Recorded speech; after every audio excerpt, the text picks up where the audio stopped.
Bismillahirrahmanirrahim. Assalamualaikum warahmatullahi wabarakatuh. Alhamdulillahirabbil alamin. Alhamdulillahilladzi hadana lihada wa ma kunna linahtadiya laula an hadanallah. Asyhadu an la ilaha illallah wahdahu la syarikalah wa asyhadu anna Muhammadan abduhu wa rasuluhu la nabiyya ba'dah. Mudah-mudahan kita semua dalam keadaan sehat walafiat, dilindungi dari mara bahaya, dan diselamatkan kehidupan dunia kita, dan diselamatkan pula di kehidupan akhirat nanti. Amin ya rabbal alamin. Teman-teman semua, sengaja saya rekamkan tema terakhir atau pertemuan terakhir di mata kuliah Kesehatan Mental Islami tentang pengembangan kesehatan mental di lingkungan keluarga, sekolah, masyarakat, dan industri atau lingkungan kerja. Materi terakhir ini merupakan tambahan materi dari apa yang sudah kelompok terakhir presentasikan pada minggu lalu, dan mudah-mudahan apa yang akan saya sampaikan bisa menambah pengetahuan kita, bisa menambah aplikasi kita untuk terus menggalakkan atau terus menjaga diri dari mental yang sakit. Baik teman-teman semua, kita akan mulai pengembangan kesehatan mental Islami di lingkungan yang pertama, yaitu lingkungan keluarga. Nah, di lingkungan keluarga ini teman-teman, ada dukungan yang pertama. Karena keluarga merupakan pondasi utama seseorang dalam pembentukan mental yang sehat. Jadi kalau ada di antara anggota keluarga yang sedang mengalami masalah, terutama masalah kaitannya dengan mental, entah itu misalkan nggak lolos ujian, atau diputus pacar, atau ada sesuatu keinginan yang tidak bisa tercapai, maka tugas keluarga inti adalah memberi dukungan, memberi semangat, memberi dorongan. Pastikan salah satu anggota keluarga kita yang sedang mengalami masalah tersebut tidak merasakan kesendirian. Karena ini penting. Karena kalau keluarga sudah tidak memberi dukungan secara moral, nah yang sedang kena masalah ini mau minta kedukungan ke siapa? Ke teman? Belum tentu teman itu sewaktu-waktu bisa. Ke pacar? Belum tentu juga. Ke orang lain yang baru dikenal? Tidak bisa juga. Sehingga kembali ke pondasi utama adalah keluarga. Kedua adalah penanaman nilai-nilai kebaikan. Keluarga sebagai madrasatul ula mempunyai peran untuk menanamkan nilai-nilai kebaikan. Kalau nilai-nilai kebaikan itu sudah ditanamkan di keluarga, dimanapun orang itu berada, dimanapun dia akan tinggal, dia akan selalu mengingat apa yang sudah ditanamkan oleh keluarganya sewaktu dia masih kecil dulu. Kemudian yang ketiga, peran ayah, ibu, kakak, dan adik dalam keluarga. Di pertemuan ke-8, saya memberikan ilustrasi ketika ayahnya main handphone, ibunya main handphone, anaknya juga, dan hewan peliharaannya bahkan dalam gambar itu melakukan hal yang sama, yang mengartikan betapa mirisnya gambar ilustrasi tersebut. Ini mungkin yang banyak terjadi pada keluarga-keluarga milenial sekarang ini. Nah, berangkat dari situ ada satu contoh klasik. Dulu dosen saya S1, Bu Rahmi Diana Asmani, pernah memberikan contoh yang sama pada mata kuliah ini. Karena dulu saya diajar mata kuliah ini dengan beliau. Beliau selalu mencontohkan dalam pengembangan kesehatan mental Islami, dalam rumah tangganya ada satu waktu dalam sepekan, tentunya hari Minggu, yang no gadget, no TV, dan mereka akan berkumpul di satu tempat, membicarakan apa yang sudah terjadi satu minggu ini, dan merencanakan apa yang akan dilakukan satu minggu ke depan. Tentunya dalam hal ini, ego masing-masing orang dalam keluarga itu harus diredam. Karena ayah yang biasanya menjadi pemimpin, kalau dia tidak memiliki manajemen ego yang baik, akan membantah semua apa yang dikatakan oleh anak-anaknya. Ibu juga demikian, anak juga demikian. Nah, kembali lagi ke contoh satu quality time atau satu family time yang dicontohkan di atas. Ternyata dalam perjalanannya, sesibuk apapun kedua orang tuanya, karena kedua orang tuanya kerja, anak-anak tetap dapat menerima kasih sayang utuh. Karena dalam satu pekan diluangkan waktu satu hari yang itu khusus dibuatkan untuk keluarga. Nah, ini bagi teman-teman yang besok akan membina rumah tangga, cara ini mungkin bisa dipakai dengan pasangan dulu, baru nanti kalau sudah punya putra putri itu bisa diaplikasikan. Sekali lagi ini penting karena ini menjadi pondasi. Rumah itu kalau pondasinya kuat, CKRM-nya kuat, mau dibangun 1, 2, 3 lantai juga akan kuat. Ini yang keluarga. Kemudian yang kedua, masih dalam kaitannya dengan keluarga, ada pertimbangan aspek fisik, psikis, dan lingkungan. Contoh-contoh yang saya sampaikan di atas tadi mesti akan berhubungan dengan 3 hal ini. Kemudian di lingkungan sekolah,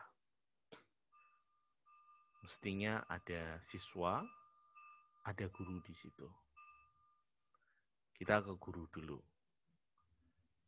Guru memiliki peranan penting dalam pengembangan kesehatan mental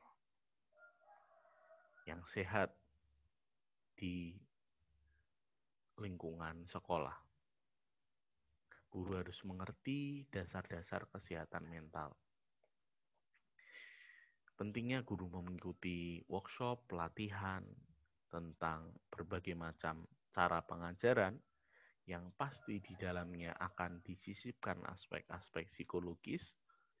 Misalkan, jangan pernah mengejas, jangan pernah membuat statement yang justru membuat anak down. Dasar kamu kerjakan gini aja nggak bisa. Kamu teman-temannya tuh lihat, yang lain pada dapat 100, kamu cuma dapat 60. Nah, cara-cara seperti itu akan dipelajari oleh seorang guru dan itu menjadi penting. Kemudian cara mengajar. Cara mengajar ini juga akan membawa dampak yang positif bagi kesehatan mental siswa. Saya sering contohkan cara mengajar ini saya kaitkan dengan teori behavioristik tentang classical conditioning dari Pavlov. Stimulus netralnya adalah pelajaran matematika. Kemudian stimulus tidak netral atau unconsciousnya adalah guru yang mengajar. Kemudian akan ada respon. Respon ini tergantung pada stimulus tidak netralnya. Jadi kalau seorang guru matematika mengajar matematika dengan cara yang asyik, menyenangkan, enak, respon yang terjadi anak akan senang dengan pelajaran matematika. Tapi sebaliknya kalau cara mengajar gurunya tidak baik, maka anak akan cenderung takut terhadap matematika. Padahal yang ditakuti adalah gurunya. 3 alat bantu mengajar di zaman yang serba canggih ini, metode ceramah sudah mesti banyak ditinggalkan. Karena anak-anak zaman sekarang akan lebih banyak informasi yang diterima melalui dunia digital. Dan terakhir adalah pemanfaatan teknologi. Ini juga akan menarik siswa untuk memperhatikan apa yang disampaikan oleh guru. Nah, dari aspek siswa, apa itu Pak Amrul? Aspek siswa adalah mematuhi apa yang disampaikan oleh guru dan mematuhi aturan sekolah yang sudah ada. Ya, hanya itu. Untuk menjaga kesehatan mental seseorang. Mungkin ada yang pernah mendengar kasus ada anak nggak mau sekolah. Dibujuk berkali-kali, sudah, pokoknya nggak mau sekolah. Kasus ini bisa mengindikasikan kepada 2 hal. Bisa jadi dia takut dengan guru atau peraturan sekolahnya, atau dengan lingkungannya, teman, penjaga sekolah, tugas kantin. Itulah yang harus diperhatikan di lingkungan sekolah. Ketiga adalah masyarakat. Interaksi dengan lingkungan sekitar. Kalau mau memilih tempat tinggal, pilihlah yang lingkungannya mendukung satu visi, satu misi dengan pemikiran kita, dengan kebiasaan kita. Karena kalau dengan tetangga kanan kiri saja kita sudah merasa nggak nyaman, apalagi nggak akur, akan mempengaruhi kesehatan mental kita. Jelas, itu jelas. Mau kemana jadi takut, mau apa jadi nggak enak. Stigma ini juga yang di bulan April, Mei, Juni banyak sekali stigma yang banyak sekali orang yang merasa terhantui dengan keluarga, dengan tetangga. Dia habis dari mana? Kemudian bawa virus atau tidak, atau enggak kita di luar kota, kita keluar sebentar tangannya pada masuk. Nah, stigma-stigma itu yang harus dibangun di lingkungan masyarakat. bahwa stigma itu tidak benar. Bayangkan yang terjadi apabila ada salah satu orang yang di lingkungan masyarakat yang sedang terkena, bukannya disupport, malah dijauhi. Mentalnya akan semakin down dan itu mempengaruhi imunitas orang tersebut. Itu di lingkungan masyarakat. Dan terakhir di lingkungan kerja. Ada dua hal di lingkungan kerja, hubungan antara atasan dan bawahan. Kalau kita saat itu menjadi seorang yang memiliki posisi, bagaimana cara kita berinteraksi dan ngomong mental bawahan kita menjadi hal yang perlu diperhatikan. Berbeda ketika kita berada pada posisi karyawan dan memiliki atasan untuk kita hormati, menjaga mental itu tetap sehat juga harus diperhatikan. Kedua adalah rekan kerja. Akan nyaman, akan enak kalau kita bekerja, rasa keluarga.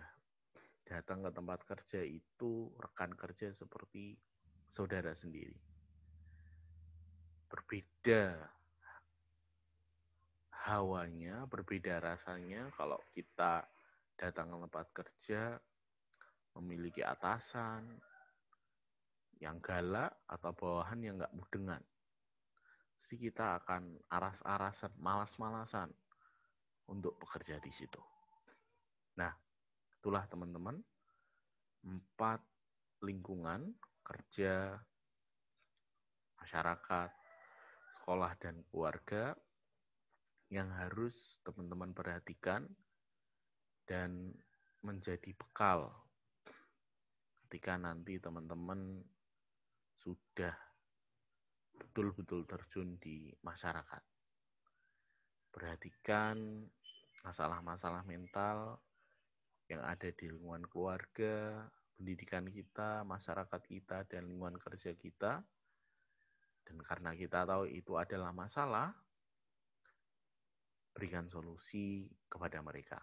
Berikan solusi pada keluarga kita, berikan solusi pada institusi pendidikan kita, berikan solusi pada masyarakat lingkungan sekitar kita dan lingkungan kerja kita, bahwa bagaimana sebaiknya menjadi mental yang sehat.